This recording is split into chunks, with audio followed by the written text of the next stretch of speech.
నమస్కారం. ఈటీవీ2 తీర్థయాత్ర కార్యక్రమానికి స్వాగతం. మన దేశంలో వీరశైవం ఓ ప్రపంచనల్లా సాగింది. శివభక్తులు శైవతత్వాన్ని ఓ సిద్ధాంతంలా ప్రచారం చేస్తూ అనేక దేవాలయాలను స్థాపించారు. ఆంధ్రప్రదేశ్లోనూ అలాంటి శైవ మందిరాలు, శివక్షేత్రాలు అనేకం ప్రసిద్ధి చెందాయి. అలాంటి వాటిలో శ్రీశైలం, శ్రీకాళహస్తి, ఓరుగల్లు, లేపాక్షి ఇలా అనేక క్షేత్రాలు హరహర మహాదేవుని ఢమరుక నాదాలను ప్రతిధ్వనింపచేస్తున్నాయి. వీరశైవుల మందిరాలు కూడా శివాలయాలంతటి ప్రాముఖ్యతను కలిగి ఉన్నాయి. కాకతీయుల రాజ్యంగా భాసిల్లిన వరంగల్ జిల్లాలో వైభవోపేతంగా వెలుగొందుతున్న ఓ వీరశైవ క్షేత్రం కొమరువెల్లి. జనపదాల ప్రజల ఇలవేల్పుగా, కోరికలు ఈడేర్చే మల్లన్నగా శ్రీ మల్లికార్జున స్వామి వారు కొలువైన ఈ కొమరువెల్లి శ్రీ మల్లికార్జున స్వామిని ఈ రోజు తీర్థయాత్ర కార్యక్రమంలో వీక్షిద్దాం రండి.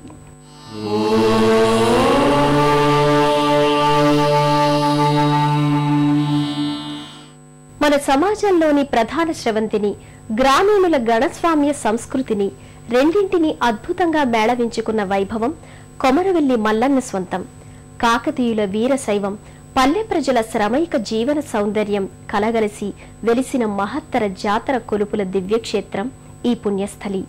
హరివిరించి సురేంద్ర సమర్చితం హరిసహస్ర సమాన గణప్రభం సురవరం కరుణా వరుణాలయం కొమురవెల్లి పురీశ మహంభజే అంటూ నీరాజనాలందుకుంటున్న వీరశైవ దేవదేవుడు శ్రీ మల్లికార్జునుడు.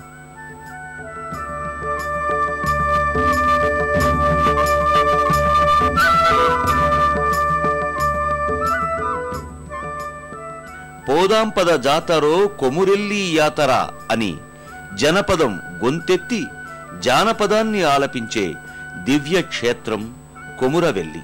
వరంగల్ జిల్లా చేర్యాల మండలంలో సిద్దిపేటకు 22 కిలోమీటర్ల దూరంలో కొండలపై కొలువుదీరిన మల్లికార్జున స్వామి వెలసిన కొమురవెల్లి ఉంది.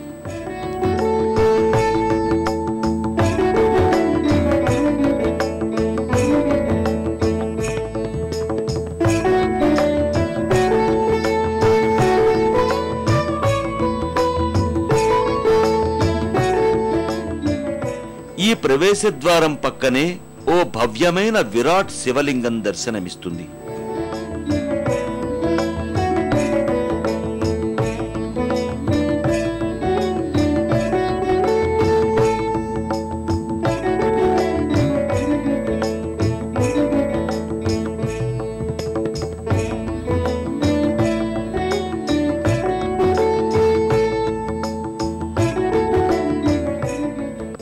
మన రాష్ట్రంలోని వివిధ ప్రాంతాల నుంచే కాక మహారాష్ట్ర, కర్ణాటక తదితర ప్రాంతాల నుంచి వచ్చే భక్తులు తాము ఎలా వచ్చామో అలాగే ఆ మల్లన్న దర్శనానికి వెళ్లి ఆ తర్వాత తమ తమ బసలకు వెళ్తారు.